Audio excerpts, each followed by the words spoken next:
Hey guys, I'm Carl, and I did a few mini back handspring tutorials in the past. One was part of a longer video, and another one was done about 5 or so years ago. But I want to do a more updated one today, so let's get started.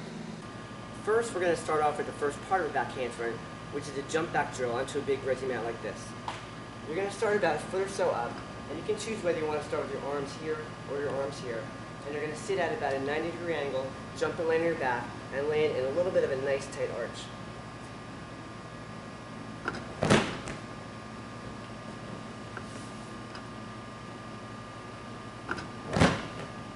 I also have a sitting drill on a cheese mat. Sometimes when people sit, they tend to lean forward, which is going to make them jump too high, or they sit a little archy.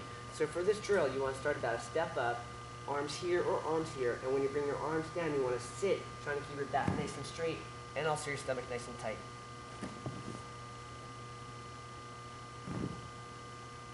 Next, we're going to work on the second part of a back handspring, which is a handstand snapdown drill on a panel mat. For a regular handstand, you're going to have your hands like this or your hands like this. But for a handstand snapdown, we're going to turn them in a little bit, which is how you want to do your back handspring. So I'm going to start kind of close to the mat, turn my hands in. You don't have to worry about getting to an exact handstand, but you're going to kick up and try and snap your feet down.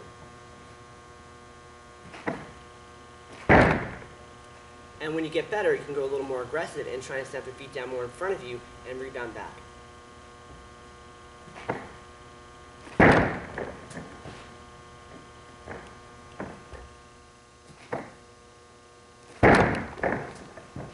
Also, when you snap down, you want to push off your arms pretty hard, which will get your feet to land more in front of you, which will make you rebound back more. And you want to land with your chest perpendicular to the floor.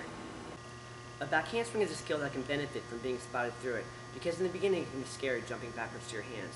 How I spot is I put one foot up on the mat for leverage, one hand on the lower back, and one hand behind the knee, and I use both hands equally and support them through the skill. If you need to support them more, you can actually choke up more on your arm, because the more you choke up on your arm, you can use more of your shoulder, and then when you get more comfortable, you can spot less and less using just your hands like this.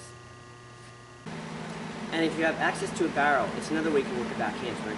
And it's a pretty good one because you can start off slow, let the barrel catch you, and get an idea of what the movement feels like. But I do recommend that you have someone standing here to help pull the barrel in case you need it. I'm also going to suggest you start about a foot up or so, and try to make it nice and long.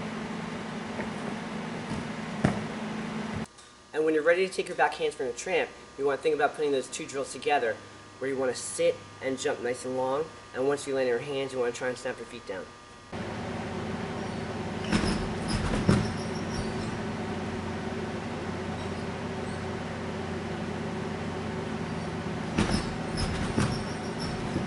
Also, when you do a back handspring, you don't want your head to go back too early, but instead have your head and hands go as a unit at the same time. So you're going to make a diamond but a little bit wider, and you're going to follow your hands with your eyes. You can also do it on a cheese mat on Tramp, and the cheese mat having one end higher is going to make it a little easier because it will have a little more air time, and it will also have some of the bounciness of Tramp.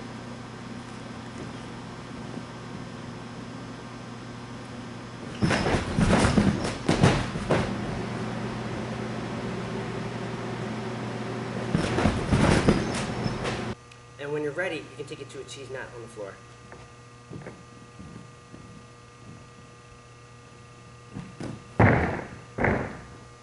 And then you can start working your back handspring, starting a little lower and lower down the cheese mat until eventually your whole back handspring's on the floor. So that's it for today's video. If you guys like this video, please hit that like button, and also feel free to subscribe if you're not already.